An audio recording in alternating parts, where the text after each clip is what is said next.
अखंड खंडेना शिव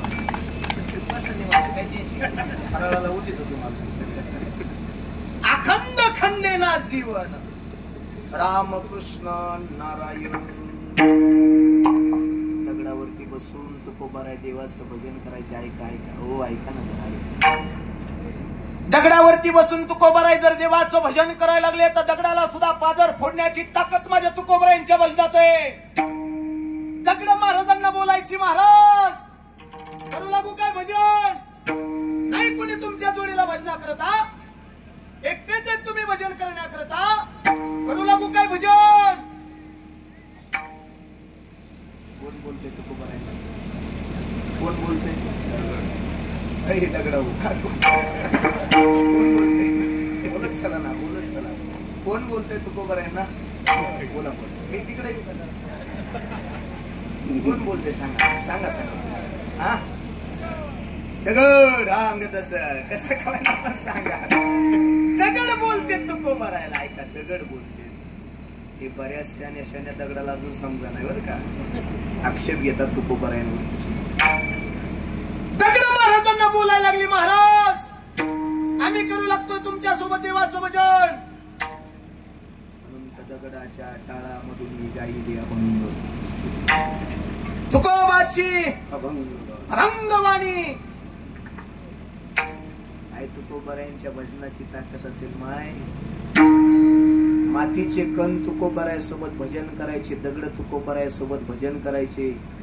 एखाद्या झाडाला नकळत तुकोबारायांनी हात लावला तर झाड फळ सुद्धा तुकोबारायांना भजन करू लागायची. कमवलेली संपत्ती लोकांनी इंद्रायणीच्या डोहामध्ये बुडवली. 13 दिवसाचं पारण केलं ते तुकोबाराय. आणि 13 दिवसांनी काढलेली संपत्ती इंद्रायणीच्या डोहातून कोरडीच निघाली. अशी अधिकार संपन्न तुकोबाराय. सामान्य नाही, सामान्य परंपरा नाही.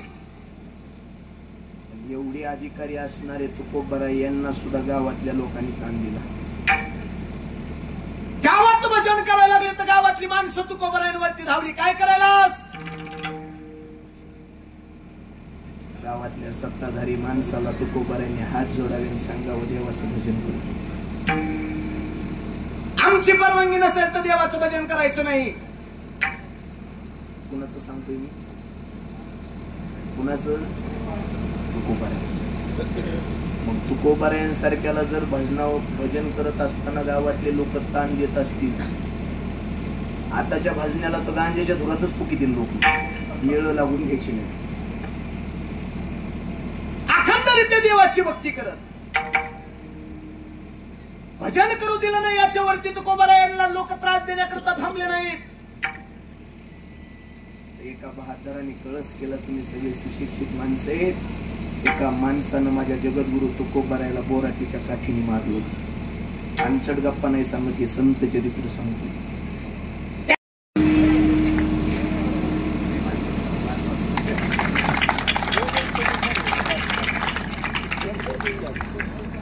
तरी बी काय काय अशी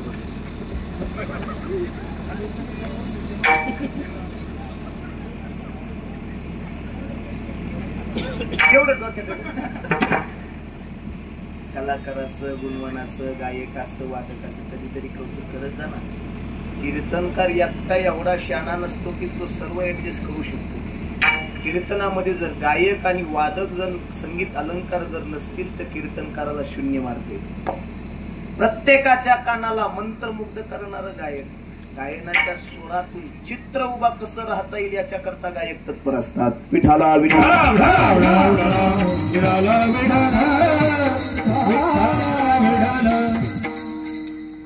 अंगावरती उकळतं पाणी टाकलं, तुकोबारायांच्या अंगाचा दहा व्हायला लागला. घरच्या माणसांना आवाज नाही दिला तुकोबारायांनी. गावातल्या माणसाचा धावा नाही केला तुकोबारायांनी. डायरेक्ट विटेवरच्या मालकाला विनंती केली, धावरे की सेवा माय बाप्पा.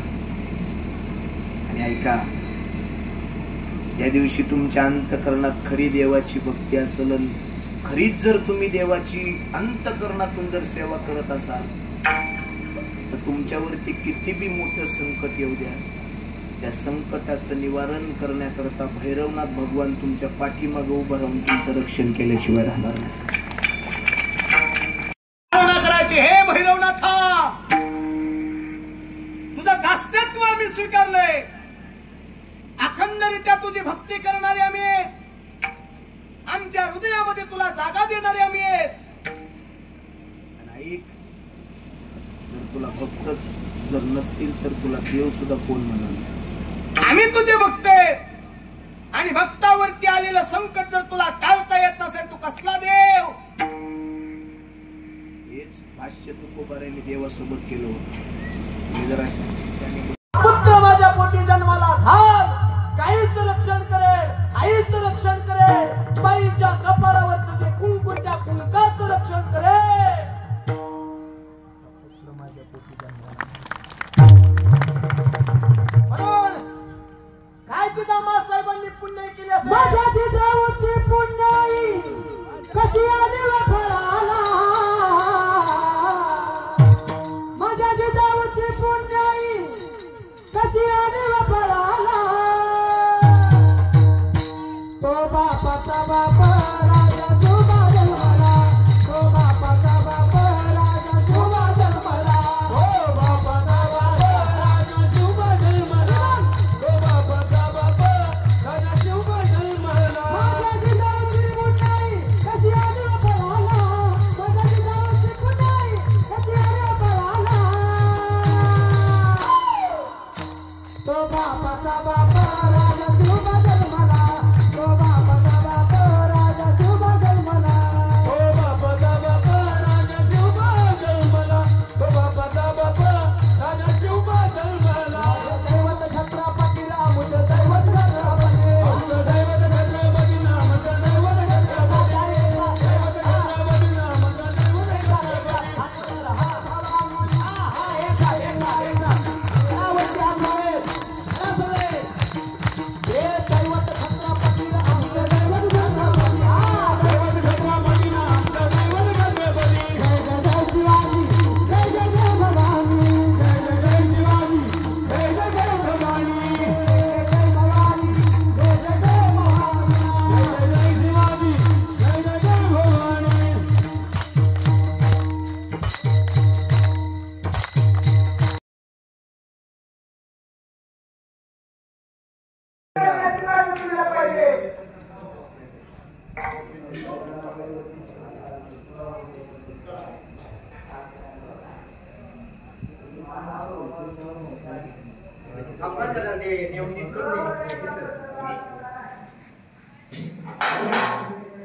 विठ्ठल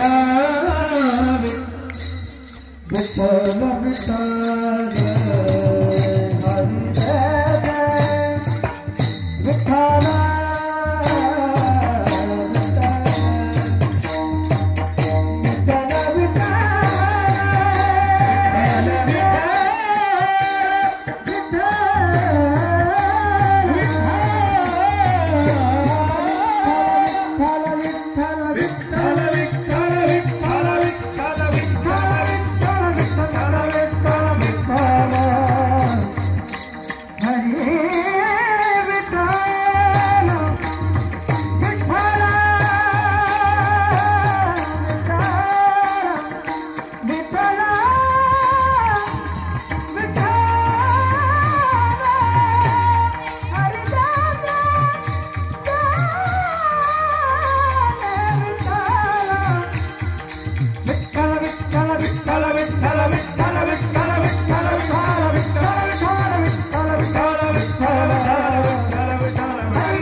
शांतमूर्तिं वंदे लोकाभिरामं रघुकुल तिलकं राघवं रावणारिं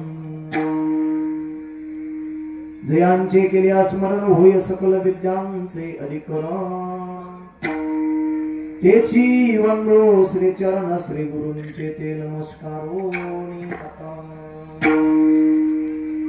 नमो चंद मारतंड तो खड्गधारी उभा जेजुरीला असे सौख्य तारे कवीशूर शोभे तुझी थोर सत्ता नमो शंकरा भैरवा विश्वनाथा विठाला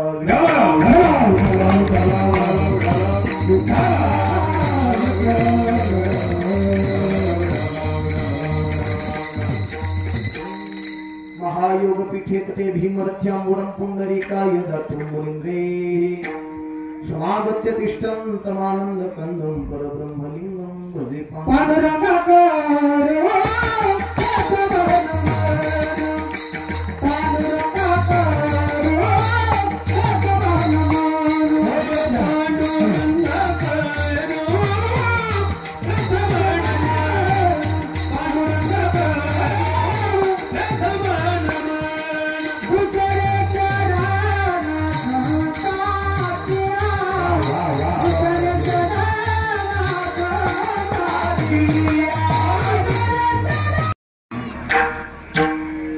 संत श्रेष्ठ कैवल्य संभाजी चक्रवर्ती महावैष्णव ज्ञानोबराय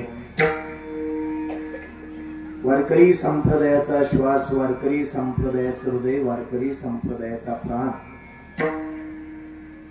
एका विटेवरती वासणारा तो भगवान पंडित परमात्मा पहिल्यासारखं करा ना पहिल्यासारखं वारकरी संप्रदायाचा श्वास वारकरी संप्रदायाचं हृदय वारकरी संप्रदायाचा प्राण विटेवरचा भगवान पांडुरंग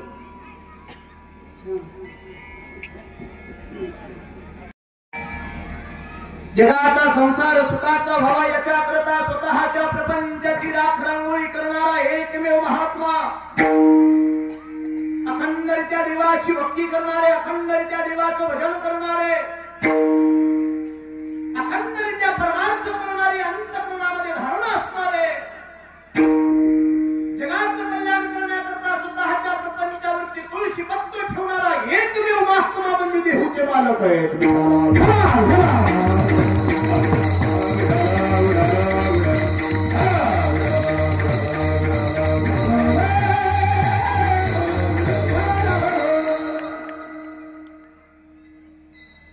आजच्या अभंगामध्ये श्रीमंत श्री संत जगद्गुरु तुकोबाराय जन्माला आलेल्या प्रत्येक जीवाला सुखी होण्याचा एक मार्ग सांगतात. काय केल्यानंतर मानवी जीवन सुखी होणार? करण्याचा आवाज कमी करा, मोक्षाचा आवाज द्या ना मला विचार होतो.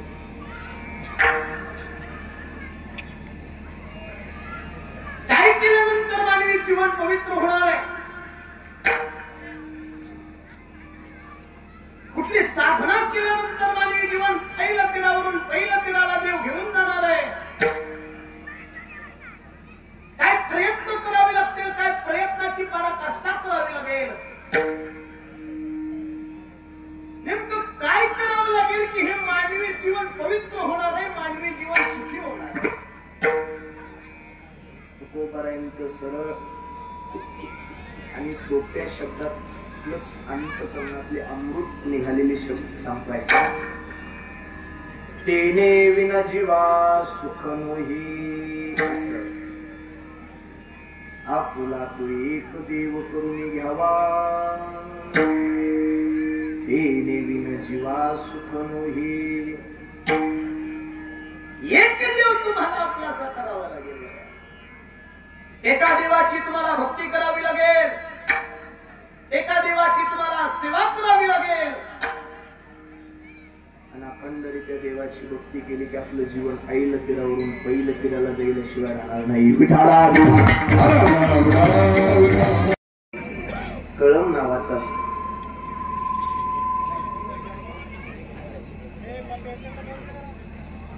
कळम नावाचं असणार हे गाव आणि या पवित्र असणाऱ्या पावनभूमीमध्ये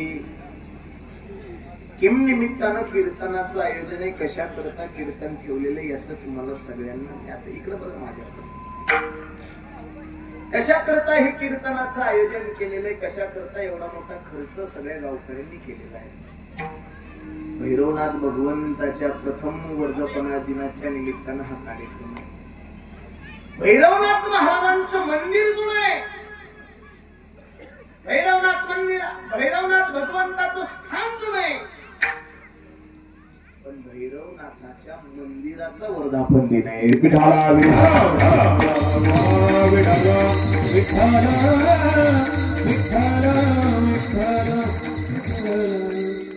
आणि त्या निमित्तानं हे हरी कीर्तनाचं आयोजन द्यावेत तेवढे सगळ्या गावातील भाविक भक्तांना मंडळांना वंदन कमी आहेत, सगळ्यांना द्यावेत तेवढे धन्यवाद कमी आहेत. अतिशय पावन भूमीमध्ये अतिशय पवित्र वातावरणामध्ये आजची ही कीर्तन रूपी सेवा आहे. माझ्या वाटेला आलेलं आजची ही कीर्तन रूपी सेवा परमार्थ प्रेमी परमस्नेही परम आदरणीय परमश्री विकू नका मध्ये वाच सारखं सारखं ढवळलं का मग हीच करते सगळे एकदाच लावा आणि शांत होते. विको कमी करायचं, पूर्ण पूर्ण विको बंद करा आणि विको हे भोंग्याचा आवाज थोडासा कमी करा. याचा सिस्टम सुंदर आहे, एकदम सुंदर. फक्त मी बोललो का मला त्याचा रिप्लाय असं सिट्टी मारल्या जाते, शार्प आवाजात. कमिटीच्या माध्यमातून माझ्याकडे आलेली ही सेवा आहे. गावातील सगळे कार्यकारी अधिकारी असतील, गावातील सगळे श्रोते सज्जन माईबाप असतील, आजूबाजूला बसलेले असतील, माझ्यासोबत आलेले परमार्थ प्रेमी परमस्नेही परम आदरणीय परमवंदनीय परमश्रद्धेय आमच्या बीड जिल्ह्याचं भूषण असणारे संगीत विशारद संगीत अलंकार संगीत रत्न आदरणीय हरिभक्तीपरायण अभिमान महाराज धाकटे आबा तुम्हाला ही कोटी कोटी वंदन आहे. त्याचबरोबर हरिभक्तीपरायण परमस्नेही परम आदरणीय परमश्रद्धेय उत्कृष्ट मृदंगाचार्य मृदंग सम्राट मृदंग महामेरू हरिभक्तीपरायण आमचे बंडूपंत महाराज तुम्हाला ही वंदन आहे. महाराज सर्व भाविक भक्त उपस्थित असतील या ठिकाणी हरिभक्तीपरायण सुपे महाराज उपस्थित आहेत, तुम्हाला ही वंदन आहे. महाराज गावातील परिसरातून उपस्थित असलेले कीर्तनकार प्रवचनकार श्रीमद भागवत कथाकार आचार्य प्राचार्य चित्रकार पत्रकार उभा राहिलेले खाली बसलेले त्याच्या मागे बसलेले पाय लांबिलेले पाय आपलेले झोपी चाललेले जागे असलेले खुर्चीवर बसलेले टोप्या घालून बसलेले बिगर टोपीचे बसलेले जे कीर्तनाला येतच नसते ते जे आजच एक दिवसाचा कार्यक्रम हे माहीत असून सुद्धा जे आले नाही ते गावात जे हिंडत बसले ते सगळ्यांना दंडवत कीर्तनाला सुरुवात. विठाला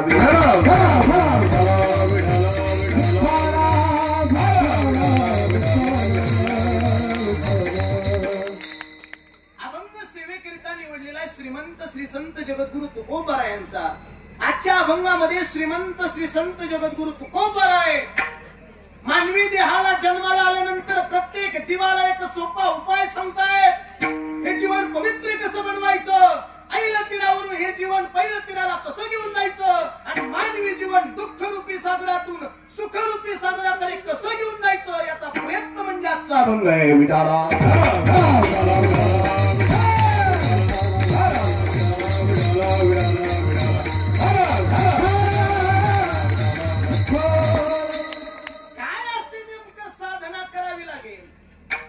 कशाकरता एवढा मोठा अट्टहास, कशाकरता ही देवाची भक्ती आहे, कशाकरता या मंदिराचा वर्धापन दिन आहे, काय कारण असेल?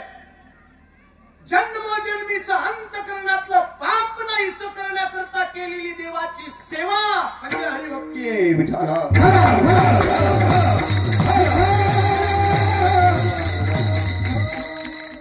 रोज संसारातलं चालू पण एक दिवस देवाला देणं गरजेचं आहे. एक दिवस देवाची सेवा करणं महत्वाचं आहे. म्हणून तर त्याच्याकरता देवा करता हातचा हा दिवस आहे. भैरवनाथ मंदिराच्या वर्धापन दिनाच्या निमित्तानं हे कीर्तनाचं आयोजन आहे. आपली वाढदिवस करते, घराच्या वास्तुशांत्या करते, बरोबर करते, काही करले नाही तरी मग तसं मंदिराचा सुद्धा तुम्ही वर्धापन दिन साजरा करताय. कळमकराचे कोटी कोटी वंदन आहेत. विठाला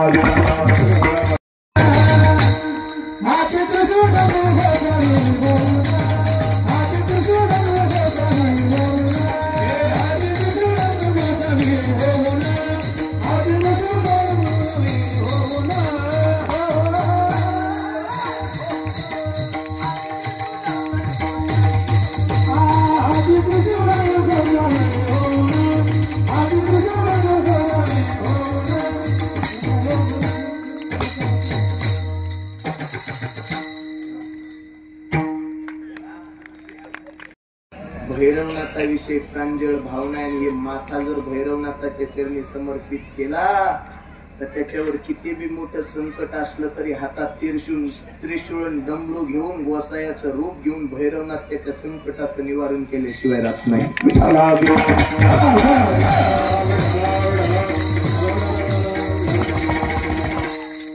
सामान्य दैवत नाही,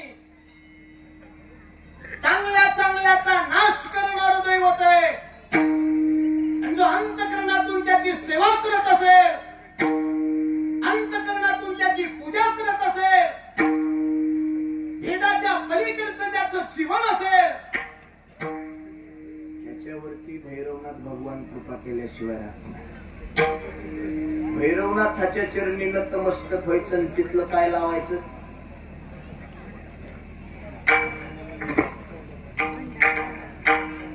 कुकू लावायचं. मग हा भांडारा तुम्ही सांगा ना, मला काही दिसत भैरवनाथ भगवंताच्या चरणी नतमस्तक झालं आणि तिथला भंडारा कपाळाला लावला की अंतकरणातले दोष जळाल्याशिवाय राहत नाहीत. विठाला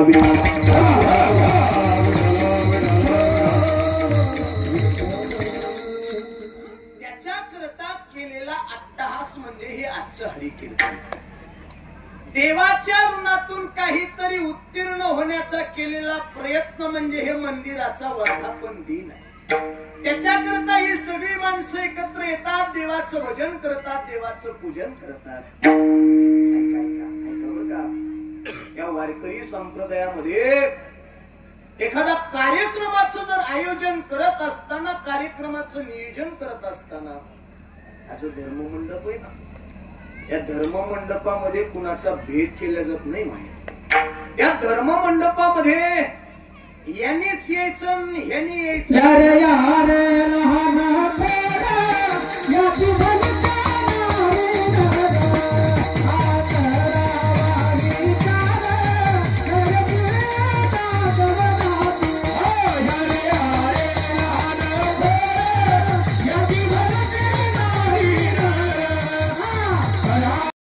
कनिष्ठ असू द्या, मध्यम असू द्या, इथं कुणाचा भेद केला जातो. हरी हर भेद नाही नका करू वाद, हे नाही नका करू वाद, नाही नका करू वाद. हरी हर भेद नाही नका करू वाद, नाही नका करू वाद, नाही नका करू वाद, नाही नका करू वाद.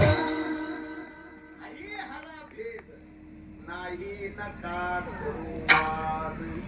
इथं कुणाचा भेद केला जात नाही. तुम्ही फक्त पवित्र चेहऱ्याने ऐका, नाही तर तुमच्या तोंडावरच्या आट्या बघून होई सुरू नाही सगळं असं काही बसू नका तुम्ही. इथं कुणाचा भेद केला जात नाही. ऐका इथं भेद नाही केला जात. हे व्यासपीठच असे, गावातल्या प्रत्येक आडनावाच्या माणसाने इथं येऊन मांडीला मांडी लावून देवाचं भजन करावं. अंतःकरणातला भेद नाहीसा करून देवाच्या जवळ जाण्याचा सोपा मार्ग म्हणजे हरिकीर्तन आहे.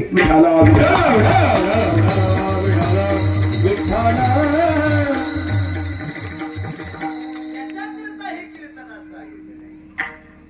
जो साधूने घालून दिलेला मार्ग आहे त्या मार्गावरती मार्गक्रमण करणारा हा संप्रदाय आहे. कितीतरी संत या संप्रदायामध्ये होऊन गेले, कितीतरी संतांनी आम्हाला मार्ग व्यवहारकरी संप्रदायाचा दाखवलाय. अखंडरित्या देवाची भक्ती करणारा संप्रदाय, अखंडरित्या देवाचा नामजप करणारा संप्रदाय आणि अखंडरित्या देवाचं घडून देणारा वारकरी संप्रदायातील जी संत मंडळी आहे, संतांचं भजन आम्ही अखंडरित्या करतो. जे साधूने केले ते भजन आम्ही करावं लागतं. जो साधूने घालून दिलेला मार्ग आहे त्या मार्गावरती माणसाचं मार्गक्रमण असावं लागतंय. कितीतरी संत संप्रदायात होऊन गेले, मार्ग दाऊनी गेले आधी दयानिधी संत ते. जे जे संत होऊन गेले त्यांनी आम्हाला मार्ग दाखवलाय. पुत्र माझ्या पोटी जन्माला घाल, काहीच रक्षण करेल, आईच रक्षण करेल. बाईच्या कपाळावर जे कुंकू त्या कुंका